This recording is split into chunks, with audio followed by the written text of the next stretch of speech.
very often the last few nights, so I'm a bit tired, but yeah. Oh, we're Great to see streaming now. you. Yeah, okay. It's great to see you. Same to you.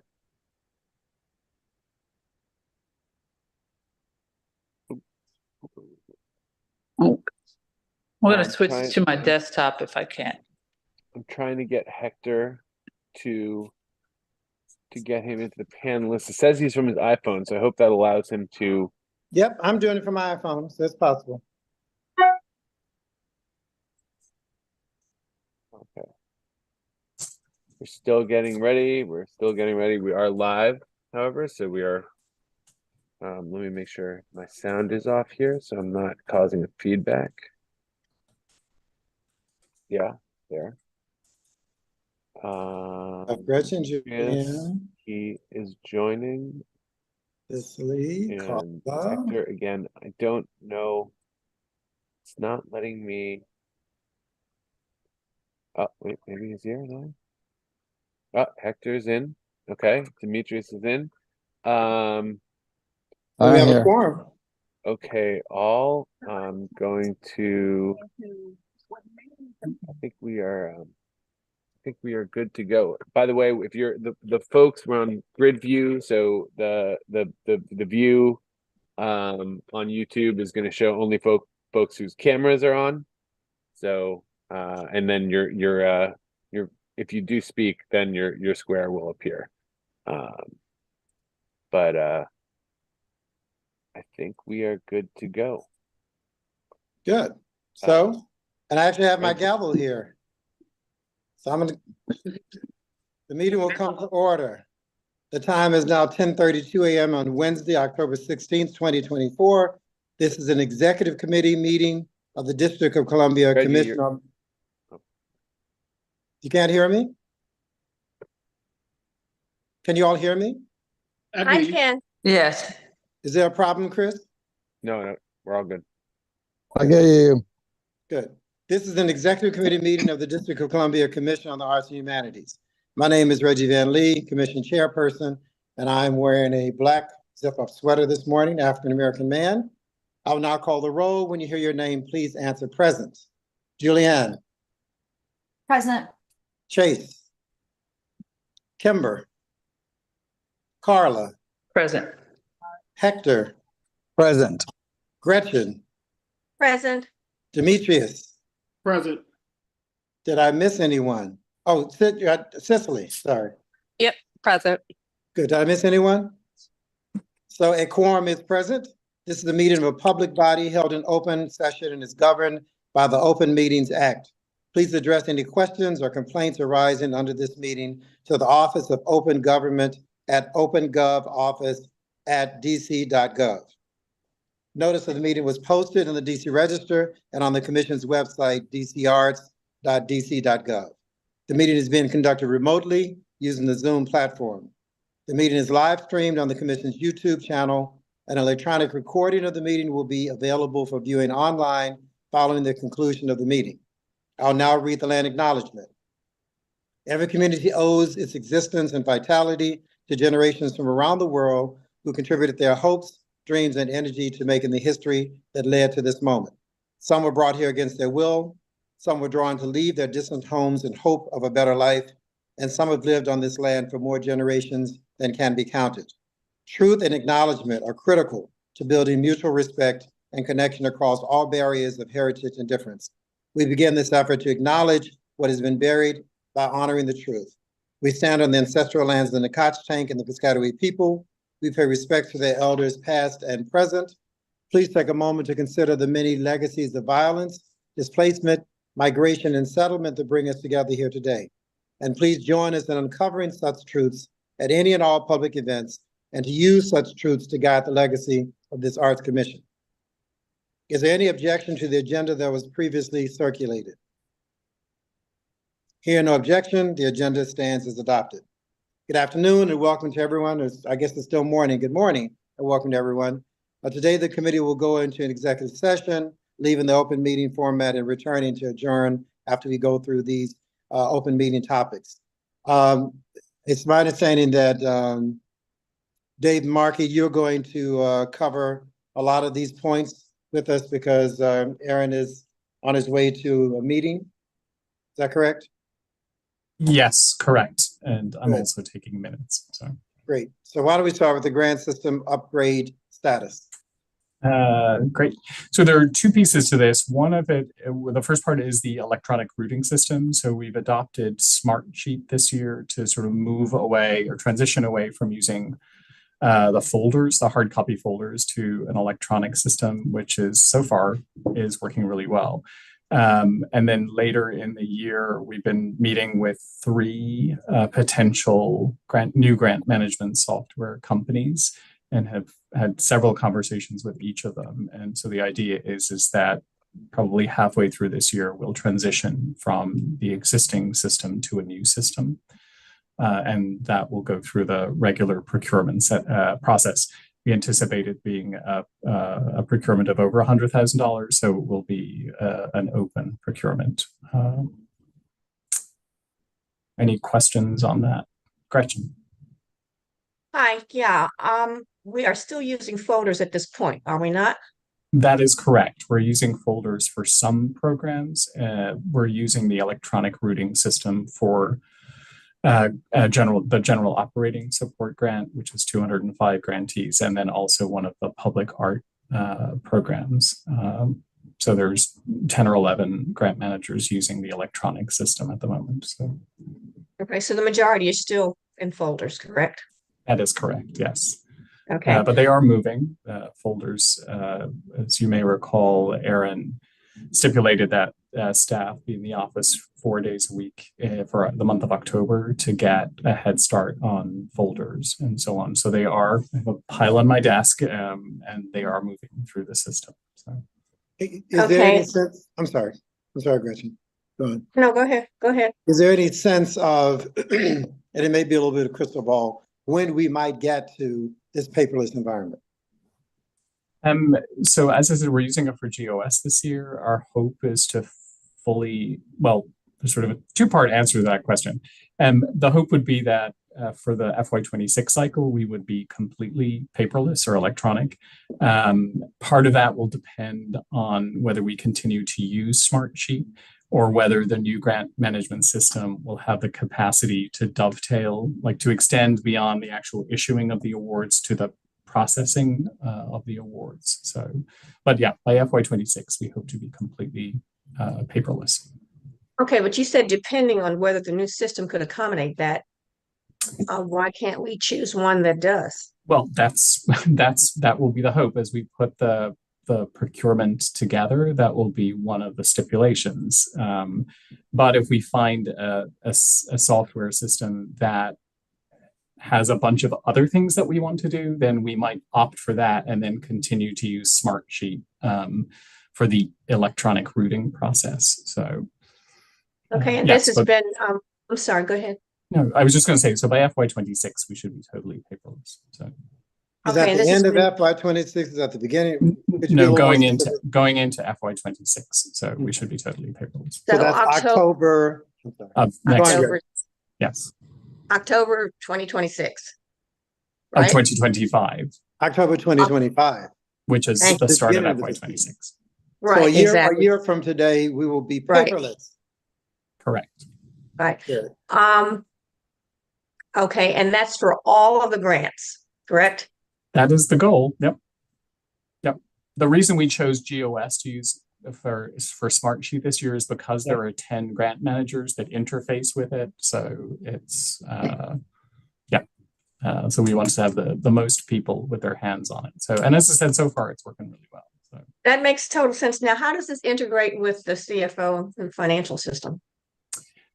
So Brandon's shop has been working on uploading all of the requisitions. That's the first step. The requisitions have to be entered in DIFS, the District Integrated Financial System.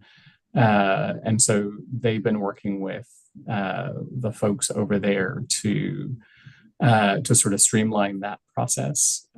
So as soon as the folders move through the system and are executed, then the grant managers, we have a training later this week where the grant managers will be taught how to attach the paperwork to these requisitions, these sort of baby POs in the system.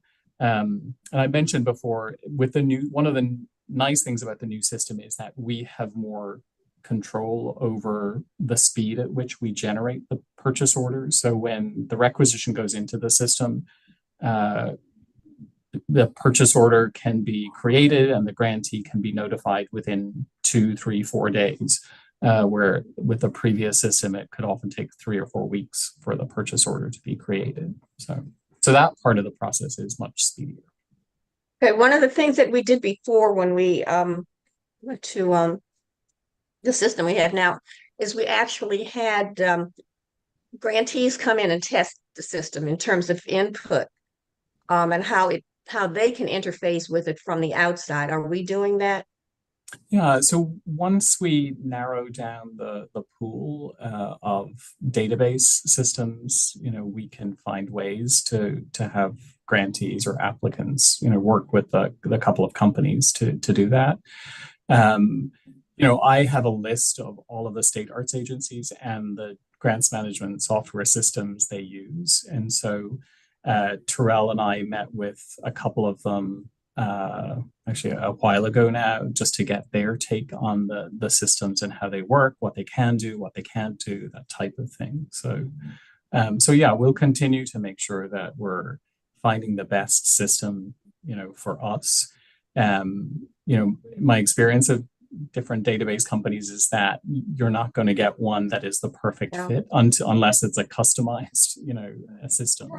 And I know we can't afford that, but yeah, I think it's critical that we have our previous grantees or pool people come and actually test the system. Otherwise, they're the ones that have to start using it, and I think that part's critical. And any new system, whether it's easy to use or more difficult to use, there's always going to be sort of an onboarding piece, both for applicants and for staff. So we're trying to. But what I'm suggesting is that we do that before we finalize the system, in case there are tweaks that can be made. That worked very well last time, and I think we don't need to forget the history of it, and that made us make tweaks with the system we have now. Yep. So I think we should not wait until it's finalized, but we should do it at the point that you feel is best, you and Terrell, for them to come in and test it. Right. It's what we call beta testing. We should certainly do beta testing. Okay, beta testing. I need to move us on because we have all right, go ahead. But this is important. So for us to move into the modern age is really important. Any other questions about the grant system update? Otherwise, we can go to remaining FY24 funds. So there was probably about $500,000 from the administrative line that fell into the fund balance at the end of FY24. And then just over $2 million in the grants line that was in the neighborhood arts category that fell into the fund balance as well. They're still closing out the year, so we don't have an exact figure. But Brandon, when I talked to Brandon, Aaron and I talked to Brandon last week, he was thinking that it might be close to $3 million. And so we had a discussion previously about, pulling that out of the fund balance sooner rather than later.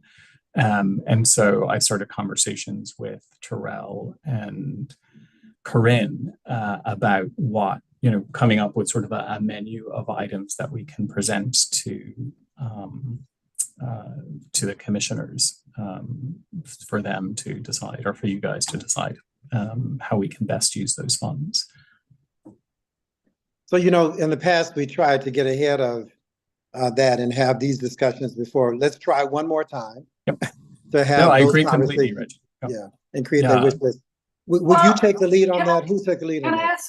Can I ask a question regarding the funds, please? If you, what was presented at the last commissioner meeting, it was 1.7 million that's left in the grants total, which is legislated to be spent in those totals. I do not believe the agency has the ability to move that around. And 1.9 million was in the administrative total. So the total is actually 3.6 million. If you take what the sum of the commitment was. So with the grants, we can't just say like, let's get a new whatever. How does the agency deal with the grant funds that were not spent? So the grant funds go back into the fund balance. The reason that we could not issue, for the past several years, we've issued general operating support enhancements. But because there was only a couple of $100,000 left in the GOS pot, if we had split that between the 171 GOS grantees in FY24, everybody would have gotten $1,800. And that's not very much money. And the amount of work that goes into that in such a short period of time. Yeah, no, I mean, we've yeah. already said that in meetings. I'm just saying, Right. what do we do now? So what happens is all of the money. The total for this year, like how does that? So all of the money. So Yeah. to your point, the total of it is indeed $3.6 million once all of the books have been closed on FY24. We would pull some or all of that money out of the fund balance, and it would be split based on the percentages. So X percent going to administration, Y percent going to grants, and then the Y percent going to grants would again be parsed out based on the percentages for each of the grant programs, GOS, Humanities DC, capital projects, and then the neighborhood arts. So as I said, we're coming up with a proposed menu of ways of utilizing that money. So once again, the amount of money is dictated by what's in the fund balance and that sort of stuff. Right. How we spend it in those categories is the question. Exactly. And that's why we're coming up with a menu that we'll share sooner rather than later. So that when the money does become available to us, I've spoken to the OCFO, and typically the city closes the books in December on the previous year. But I've spoken to the OCFO about a date, like when's the earliest we could possibly pull the monies out. And they've told me sort of the middle of November might be possible. So the idea is to get something to you before then. So that was my question. How will this group how the commissioners be engaged in deciding eventually how we spend the money? So is there a meeting we'll set up? Is it email? Yeah. I think it would. Does that get funneled through the finance committee? Would that be, or or grants committee? You know, like what board committee will you be presenting that to? So because the grants and public art committees are the two grant making shops, we would present that menu through those two committees. You know, once the finance committee has signed off on the actual dollar amount and we have a sense of, you know, how much money we have in each of those categories, we would present it to both the grants and public art committees. So the process, the three-step process, the finance committee codifies the amount, following all the regulations. The public arts and the grants committee determines the process of how we allocate and that kind of stuff. And then, but it still comes to the full set of commissioners to vote as any other disbursement of the funds does. So there are a bunch of ways it's being seen. Right, exactly. So we're already in budget formulation for FY26. And there's a slightly new process.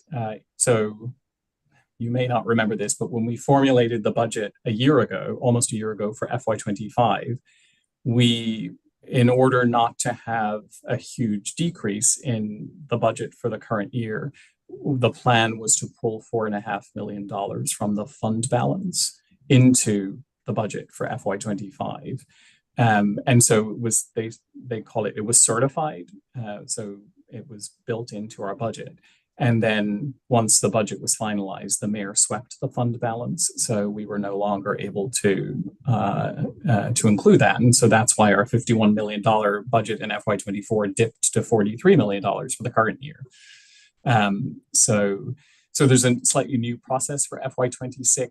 So those agencies that do have fund balances or special purpose revenues, that type of thing, there's a new requesting process to use it. So we have to submit a formal request to use the monies out of those like special funds for FY26. So part of that conversation that we will have with the commissioners is, do we try to pull all of the money out of the fund balance to use in FY25, or do we need to look, forecast into FY26 and anticipate what the budget for FY26 is going to be, and then keep some of that money to supplement any decrease in FY26. And as we know, there are pros and cons of that, because then the visibility that the council may have of that may say, well, let's pull the money and move it here. So even though we may allocate it to the next year, there's no guarantee that we can use it the way we want to. So the debate amongst us will be, do we spend it now that we have it to spend? Or do we put some in next year, and that may or may not happen. So that'll be our conversation. So any other questions about the remaining funds?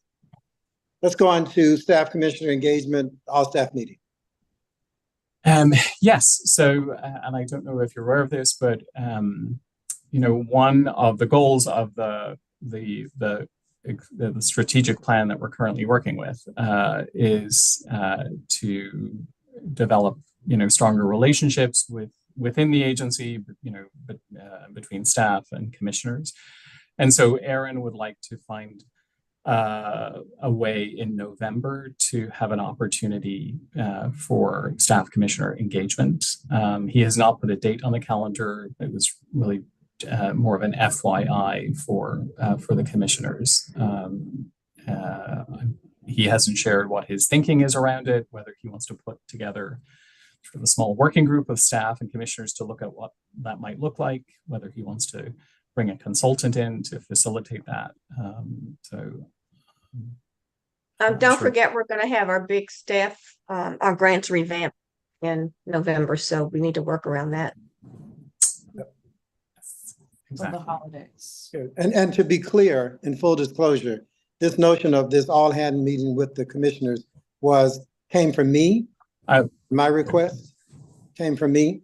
Aaron was very open to it and felt we needed to do it. And in addition, I think you may have said this, I have it certainly in the notes, there will be a blind staff survey that HR is going to collect. So we'll have that input as well, just in case some people aren't comfortable speaking out in public forum. So we'll both have those who will speak in public forum and those who perhaps will fill out the survey as our feedstock in that conversation. But it's important that the staff recognize that we are here to work with them, and we're here for them. And when you don't spend time with people, sometimes you can have a misunderstanding of the connection. So we just want to clean that up. We did these staff commissioner events in my first 2 years as chair. We've not done it since then. So we want to at least have this meeting and perhaps consider a holiday party or something like that to continue that interaction. Questions, comments on that? Thanks, Reggie.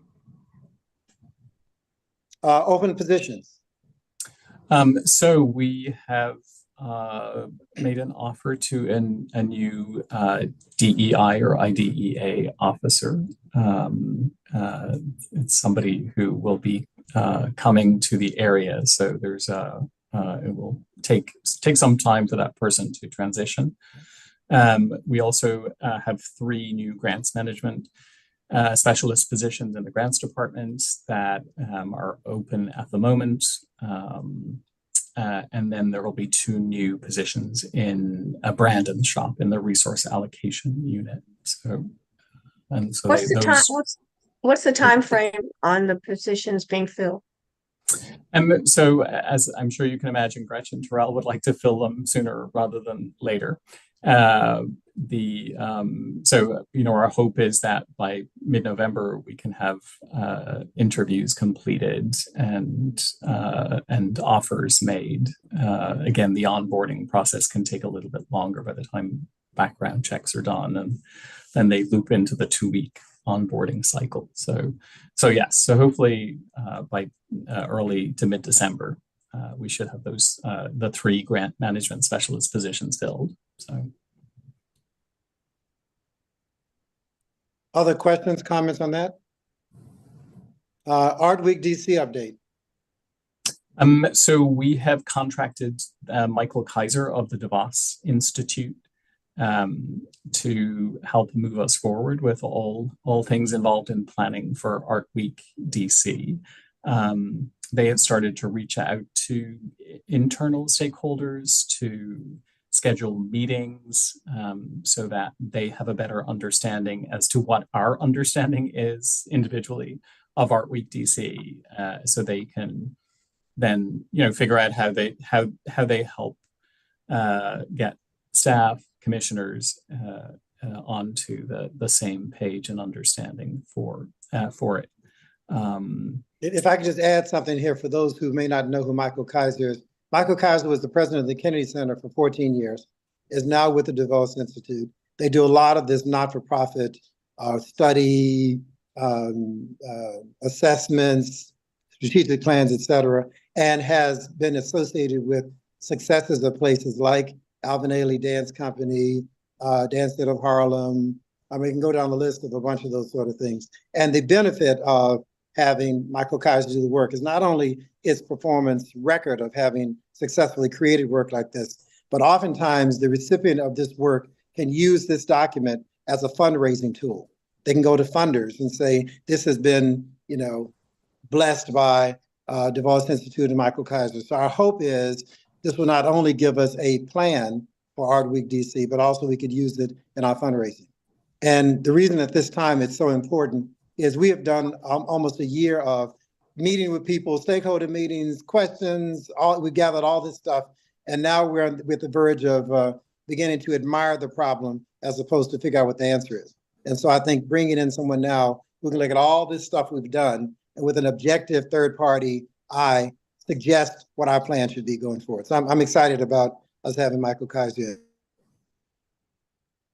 Julianne, if you have a question. I just to clarify, Art Week DC will be a program of the DC Arts Commission, and is that why we are doing the plan and hiring Michael Kaiser? Not necessarily. The plan that comes from Michael Kaiser will give us options of how might the commission be involved.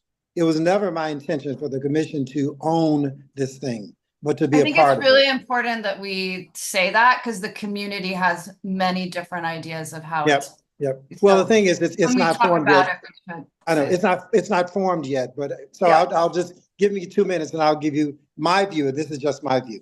My view is there needs to be an independent entity similar to Art Basel DC, Miami, Art Basel Paris, Art Basel Switzerland that drives this. But there is a role for the Arts Commission to play. I would suggest there are 2 roles we can play. One is we can provide some level of funding as we do to Art All Night. It'll be small compared to the budget, but we could do that if we wish.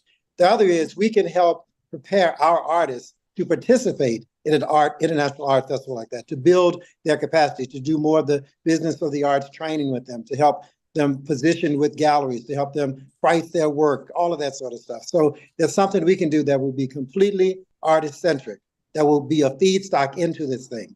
But we neither have the budget nor the capacity to do that. And so we just kind of got it going because we were trying to look out for all of DC artists, but we will not be the ones to carry it forward, in my opinion. Now let's wait and see what Michael Kaiser recommends, and his recommendation is a recommendation. Still, we can decide what do we want to do with those recommendations. Does that make sense, Julianne? Good. And I've said that whenever anybody's asked the question, but as you know, people create things in their mind, but that's all right, we'll get through it. Any other questions about Art Week DC? The only other thing I'll add. I'm sorry. The other thing I added, it was in the notes, David, I don't know if you talked about, there was an event 2 Saturdays ago that I hosted in New York in my apartment during the UN General Assembly. It was co-hosted by Ambassador Linda Thomas Greenfield, who is the US Ambassador to the United Nations, and Mayor Bowser came and spoke as well. We had about 15 or 20 embassies there since they were already in New York for the General Assembly and literally 4 blocks down the street from my apartment to get them excited about the notion of us doing this Art Week DC thing. There's already been one follow-up with the Chinese embassy, which was a lunch yesterday, who's very interested in getting involved. We managed the politics. We got counsel from Secretary Bassett's office to make sure we didn't say anything we shouldn't say and that sort of thing, and kept it focused completely on the arts. But we sense that we get good traction from some of these embassies in doing this. And we're trying to start now with them for an event that may be next year or may even be 2026. So I just wanted to finish that off. I'm sorry, Hector. No, I'm just wondering, from the vantage point of the mayor, obviously, the city is going to be the major focus, funder for this particular event, I would assume. Maybe, Uh, not necessarily. no, I said major funder, not the fund, uniquely, the funder. But the Right. question is, what is your perception of her enthusiasm for this event? Well, she flew to New York to Yeah, come to I this think, event. She I flew agree. in and flew right out. So I Yeah. think she gets it. She gets, because the thing that is so clear, and I've said this many times, Art Basel Miami brings 300 to $500 million a year to Miami during that time period. So the mayor is very excited on that possibility. And it dismisses any claims anybody has that the Arts Commission is not interested in the financial blah, blah, of the city, right? So we can not only support DC artists and do the work of grants that we're talking about, but we can be an impetus for an economic engine for the city by making sure this thing does happen in DC. So I think the mayor Yes. is excited about it. Yeah, I think that that's the primary dialogue that the mayor is interested in. Absolutely. Thank you. Exactly. So I'm sorry, David, I didn't mean to cut you off. No, no, no, no, no. No, I was going to turn it over to you about the General Assembly event or brunch. So yeah, so that was it. I think they were Good. all of the updates from Aaron. So. Any other questions about any of those topics? Grant system, FY24 remaining funds, commissioner engagement, open staff positions, Art Week DC? If not, we can go to private session, closed session. And so Chris, you will send us into a breakout room and I will text you when we're done to come back, because we still have to come back to close out the meeting in open session according to all the regulations we have. So let me read the executive session will now go, executive committee rather, will now go into a closed session as of 10. In closed sessions, this committee will discuss the performance of the executive director as required by our bylaws. I'll now make the motion that the executive committee move to the closed session, and I'll need someone to second that. So moved. Good. So I think we are good to go to the breakout room. Point of clarification, do all the commissioners go in, or is it only the executive committee? There are a couple commissioners on that are not part of that are not. Is it the whole Yes. commission? Is that everyone's Yes, commissioner? all commissioners can go in. Got it. Okay, thank you. Moving everyone in right now, and yes, please text me, and I will bring you all back. This will take a moment. Great.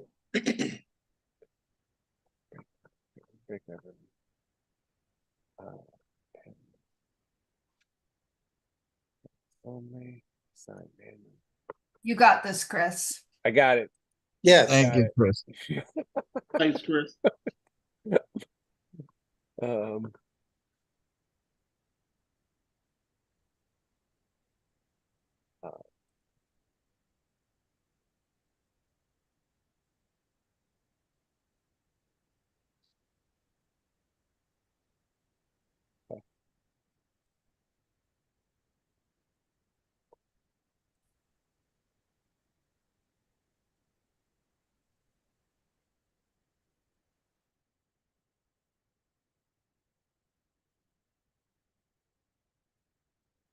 okay.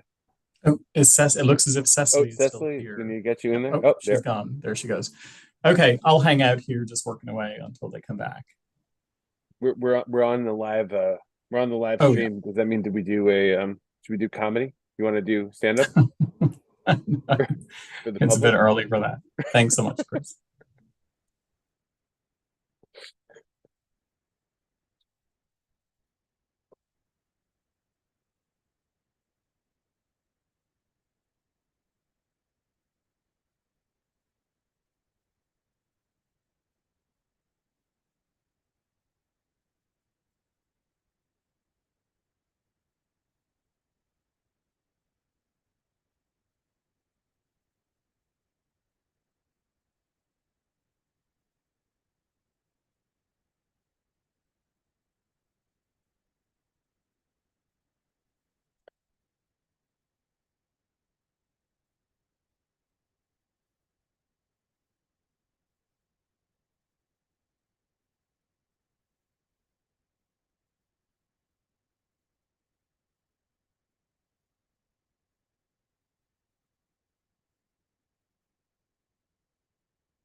Okay.